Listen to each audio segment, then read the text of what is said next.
character maybe has devolved into more insanity.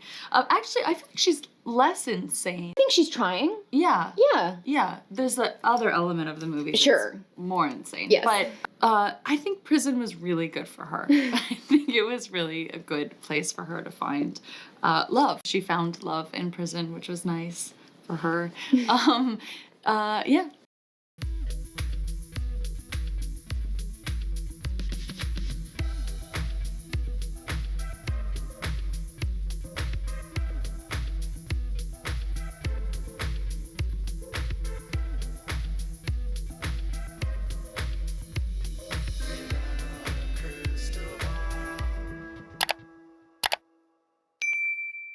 Hi, besties. It's Katie from Without a Crystal Ball. So I guess I was too soon.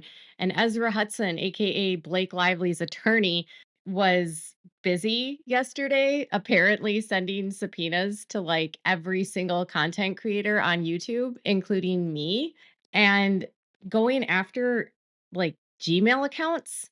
It is so bizarre. I don't even understand what they're doing here because they all are going to Google and then I get this email. It's 3:56 p.m. yesterday and the letter or the email says Google has received a subpoena for information related to your Google account in a case entitled Blake Lively versus Wayfair Studios. This email serves as a notice to you that Google may produce information related to your Google account in response to the subpoena unless you email a file stamped copy of a motion to quash to Google by 10 a.m. Pacific time on July 31st, 2025. To make sure we receive a copy of what you filed in court, please attach it in a reply to this email. Please also include in your reply your Google internal reference number. Google, however, cannot give you legal advice about this matter or advise you on what to do here. If you have a question about the subpoena, you can contact an attorney or contact the party or lawyer who served the subpoena on Google. And it was served by Ezra Hudson. And then they provided her phone number. And it's really weird because they didn't show me what the subpoena was. So when you get a subpoena, it's usually like, as you've seen, you've the name and then what the account is. And then I don't know what the subpoena is looking for. Like, is it looking for my name? I mean, I'm not hiding. My name is Katie Paulson. I'm just going to show you videos of fishing because that's all this is a fishing expedition. So enjoy the fishing videos over my commentary today. Stephanie Jones has my address and my attorney's information, Blake. Why are you contacting Google and not just going to my attorney? I got a cease and desist letter mailed to my house, certified overnight from Kristen Toller for Stephanie Jones because I made a video and I apparently called her, what did I call her? Ruthless? I called her cutthroat. And apparently that's defamation. And I said that I had heard from someone that they might all turn on each other and start painting each other in different ways. And maybe some of them would, lie in court. And that's what I had heard. I didn't say it was a fact. It was just a rumor, right? And that was apparently defamation because apparently if you talk about a court case and what people are saying, it's somehow defamation. But regardless, I'm just kind of flabbergasted about what she thinks she's going to find in my Google account. Like, I'll tell you just a secret here. I've never talked to Brian Friedman, ever. I've never spoken to any attorney at his firm. I haven't spoken to Justin Baldoni, Steve Sarowitz, Jamie Heath, any of the people involved in this lawsuit. Jen Abel, Melissa Nathan. I haven't had communication with any of these people.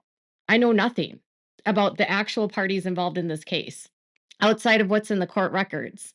I mean, obviously, I've spoken to sources that are anonymous, that want to be anonymous, but they're not parties. And then does she want to go into like my YouTube account to see like my revenue? Is that what she's looking for? Is she going to see if like he dropped some money in my YouTube studio? Because Blake, I didn't get paid by Brian. Nobody paid me a dime. I actually yesterday got a bill for Pacer, which is the website for the government where you can that's where you get your court records. And I've never had a Pacer bill this high for 3 months. Now, that's a business expense, so not a huge deal for me. But if she thinks I'm getting paid by Brian w to make videos, why would I then be spending $4,700 to, like, read court records? Do you think I'm just doing it for fun? Or if maybe this is just my job because I'm a reporter? I don't know, Blake. So, as we continue watching these videos of fishing, I'd like to put some brutal honesty out here for Blake. I did not start covering this case until I think the very first day of February or late January. Okay. It wasn't until after they filed Wayfair their complaint and started releasing evidence that I actually even felt comfortable talking about it because up until the point that Wayfair started putting out their side of the story, I fully believed you, Blake. In fact, even when they put out the video of the dancing in that scene, my view as a woman who had been assaulted, I was just trying to give you even the benefit of a doubt there, right? And I was like, well, maybe she's pulling away because she's uncomfortable. Maybe she's it's non-consensual. I tried to give you the benefit of the doubt even in that video. And then I started reading all of the text messages and I saw all of the emails and I everything that came out just didn't make sense anymore. And then I read through your complaint and then I looked at the evidence of what they said is what happened and then I watched the movie and I was like, "Wait a minute, Blake. The birth scene, you weren't naked. You weren't even a little bit naked. You had on a full gown, hospital gown. You had on a prosthetic belly, so it wasn't your exposed belly. You were wearing shorts, and we couldn't even see it because the amount of camera footage there that we saw was like your thigh, mid thigh. There was no breasts exposed. There was no nursing scenes. So I was like, I saw that scene, Blake, and I thought, huh, well, that doesn't look like sexual harassment to me. And then I saw the photo of the birth scene that Jamie showed. And then I thought, well, that's not porn. And then I started reading about uh, what is actually considered sexual harassment in terms of film and do conversations about creative direction and scenes in a film where you have to discuss what's going to happen in the scene. Does that constitute sexual harassment if you're talking about the creative vision of a film? So if you are all sitting together and having a conversation about what the birth scene will look like, is it actually sexual harassment if they say our vision would be thinking about blah blah blah in a tub, a water birth? Does that constitute sexual harassment? I don't think so. Or when you have to discuss the sex scenes that are a part of the film and your director is trying to include you in the conversation and asking what you would be comfortable with doing in the scene. How does the director of the film have a conversation with you about what would be in the scene if it's about sex without talking about sex? If you sign up to be an actress in a film, Blake, and you're going to do a sex scene, it's a simulated sex scene. We know you're not doing it.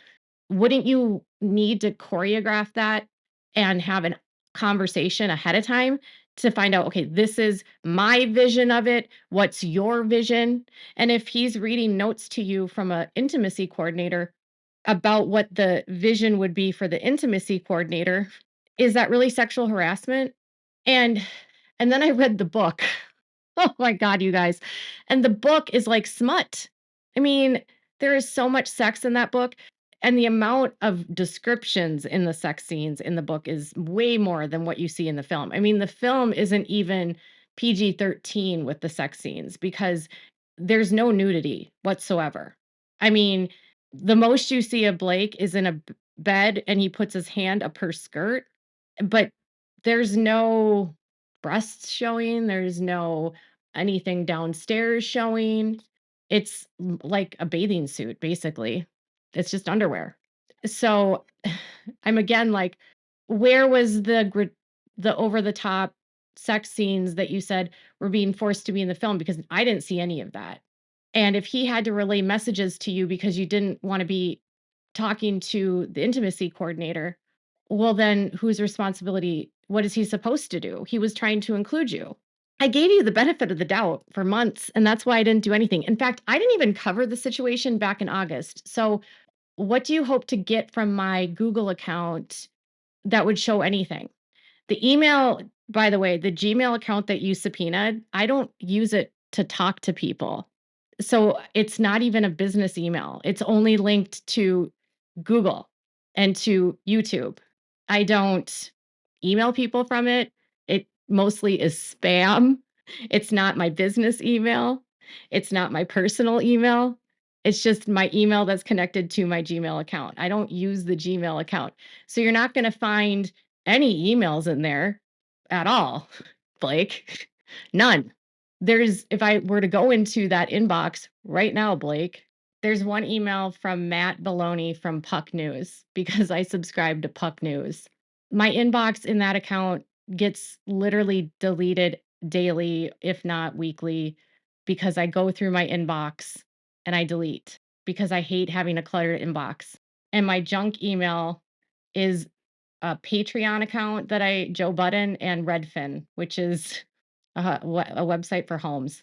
So, what do you think you're gonna find in this inbox? There's nothing in here about you, Blake. Nothing. And most of the stuff. Do you think that you're going to find my name? I mean, my first and last name are attached to it, and a phone number. I don't think I even have my address set up on that account though. So you're not going to get my address from that email. Uh, are you trying to find my location? Because I don't have location share set up to any of my Google accounts because I think it's weird when Google tracks you. And are you looking for like my search history on Google?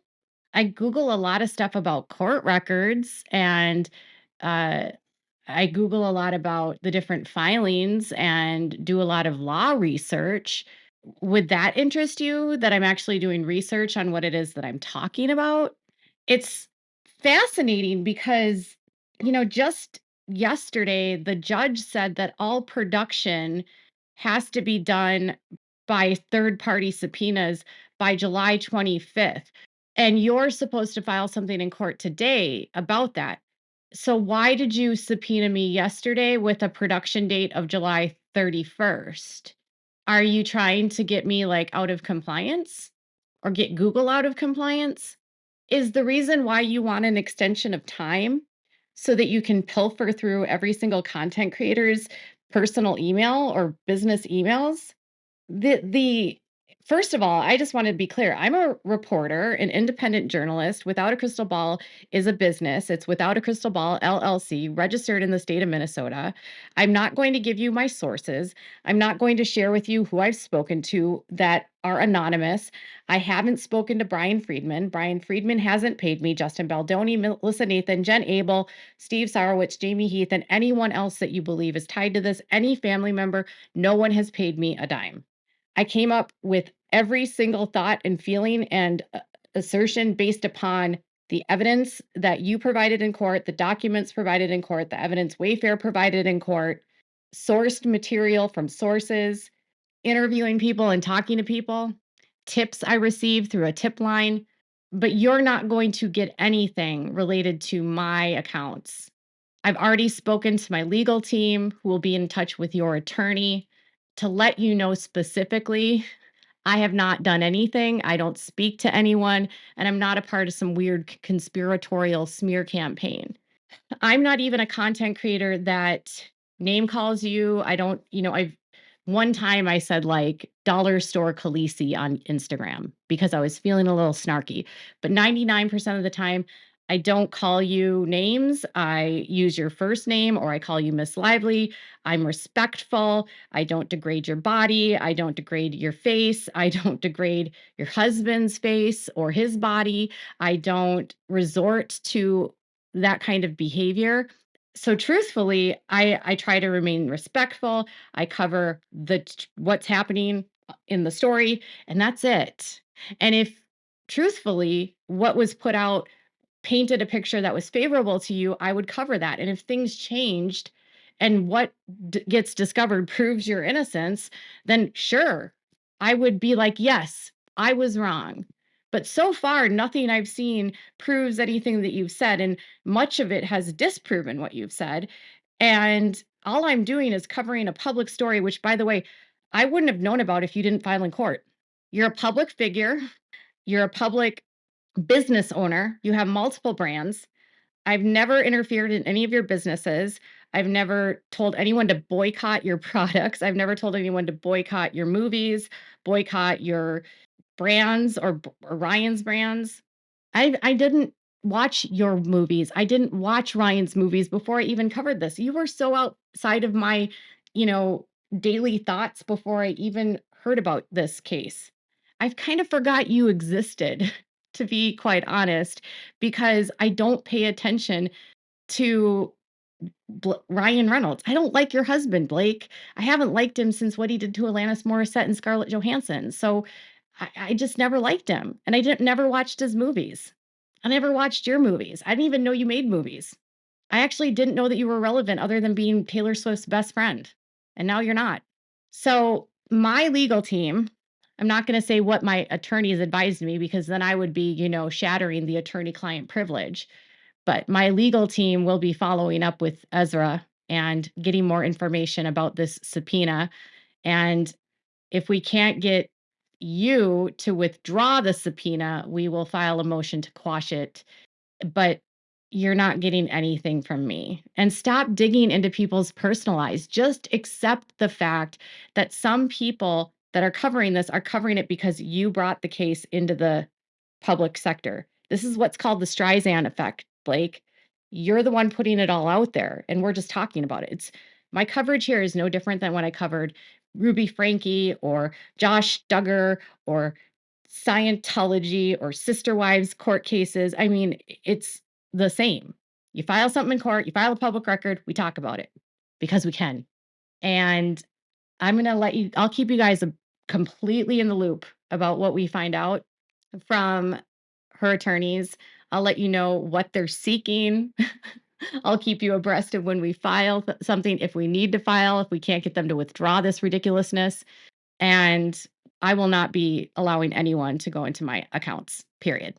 All right, y'all, let me know what your thoughts are in the comments below. If you'd like to, please feel free to send some super thanks. My lawyer bills are going to be more expensive this month for sure, Blake. Maybe that's the point, to punish me. And make sure to subscribe so you don't miss out on everything coming up as we go through Subpoena Gate. All right, you guys. Bye, besties.